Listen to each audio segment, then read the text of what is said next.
प्रभु समाधि के ठीक पीछे जो पीठ प्रस्थापित है उसके विषय में अधिकांश प्रभु भक्त अनभिज्ञ हैं। सकलमत संप्रदाय के सिद्धांतों का पूर्ण रूप से आकलन करने के लिए इस पीठ का इतिहास और महत्व जानना अत्यंत अनिवार्य है। अपनी आयु के 28वें वर्ष सन 1845 में प्रभु महाराज ने माणिकनगर में जब पहली बार दत्त जयंती का उत्सव मनाया, तब उन्होंने इस पीठ को यहाँ प्रस्थापित किया। गद्दी की नित्य पूजा, आरती, सातवारों के भजन एवं नित्य माधुकरी भिक्षा के नैवेद्य का क्रम स्वयं श्री प्रभु ने उस काल में प्रारंभ किया था। आज श्री संस्थान में उस परंपरा का निर्वहन अक्षुण्ण रीति से हो रहा है। सकलमत संप्रदाय यह निर्गुण ब्रह्म के उपासकों का संप्रदाय है।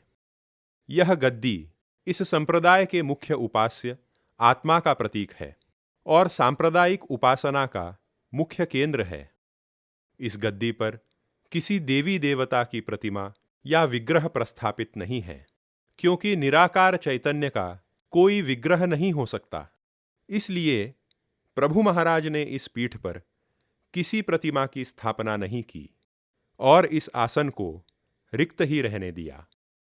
श्री प्रभु के इष्ट देवता भगवान दत्तात्रेय थे और प्रभु महाराज चाहते तो इस गद्दी पर भगवान श्री दत्तात्रेय का विग्रह स्थापित कर सकते थे, परंतु प्रभु चाहते थे कि उनके अनुयायियों को उपासना की स्वतंत्रता मिले और जब भी कोई भक्त इस गद्दी के दर्शन करे तो वह अपनी रुचि के अनुसार उस स्थान पर अपने इष्ट देवता के सगुण रूप को परिकल्पित कर सके।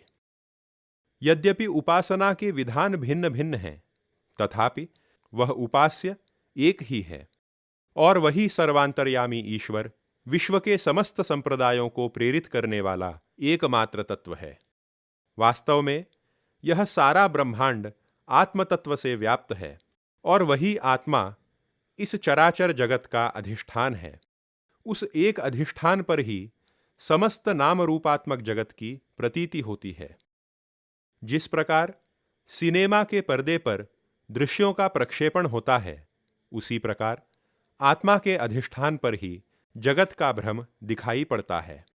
यह गद्दी उसी अधिष्ठान का प्रतीक है। जगत के विभिन्न नाम रूपों में उस अधिष्ठान के दर्शन करने का सामर्थ्य हमें प्राप्त हो सके, इस संकल्पना से प्रभु महाराज ने एक विशिष्ट उपासना पद्धति की संरचना की, जो सातवारी भजन के नाम से प्रसिद्ध है।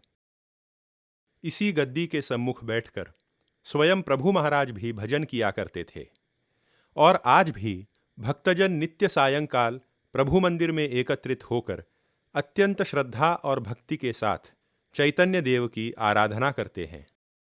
ईश्वर के अलग अलग रूपों के अंदर एक आत्म तत्व के दर्शन करने का अभ्यास ही सातवार भजन का विधान है।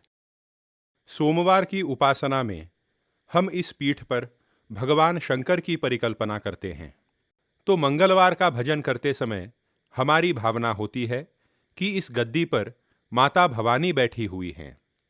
बुधवार को साक्षात पांडुरंग यहाँ विराजते हैं, तो गुरुवार को इसी गद्दी पर हम भगवान दत्तात्रेय के त्रिमुखी विग्रह की कल्पना करते हैं। इसी प्रकार शुक्रवार को बालाजी, शनिवार को हनुमान जी तथा रविवार को मल्लारी माणसाकांत की उपासना करने का विधान गत 180 वर्षों से चला आ रहा है। सातवार भजन के इस विधान में भले ही हम अलग अलग देवी देवताओं के सगुण रूप की स्तुति करते हैं, तथापि उपासना गद्दी पर विराजमान उस अरूप चैतन्य की ही होती है। जगत में सर्वत्र प्रभु को और प्रभु में ही समस्त जगत को देख पाने की दिव्य दृष्टि हमें प्राप्त हो, इसलिए प्रभु महाराज ने उपासना का यह अद्भुत विधान प्रदर्शित कर हमारे पारमार्थिक निश्रेयस का मार्ग प्रशस्त किया है। प्रभु महाराज के इस उपकार के प्रति उनके चरण कमलों में कृतज्ञतापूर्वक नमन अर्पित करने के सिवा हम और कर भी क्या सकते हैं।